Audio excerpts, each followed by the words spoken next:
Do you know what time it is? I can tell you what it's not time for. This is not the time for the rigid thinking.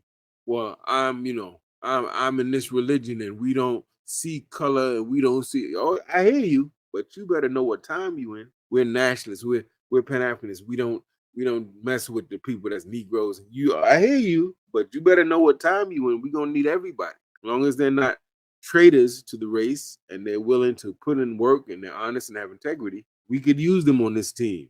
This ain't the time for reactionary politics, but it's backwards thinking. This ain't the time for the silly dance challenges. This ain't the time for a bunch of political rhetoric without action plans connected to it. Black Power was a very important call in the 60s during the Black Power movement, but it wasn't just rhetoric. You had organizations created that were feeding our people, creating alternative medical institutions for our people, creating alternative legal representation for our people, and creating a community policing for our people. That Black Power rhetoric was connected to Black Power action and institution building. This is not the time for business as usual. We have to stop over intellectualizing, family. Be like Malcolm, make it plain. Speaking a language the people understand, use parables and references the people know.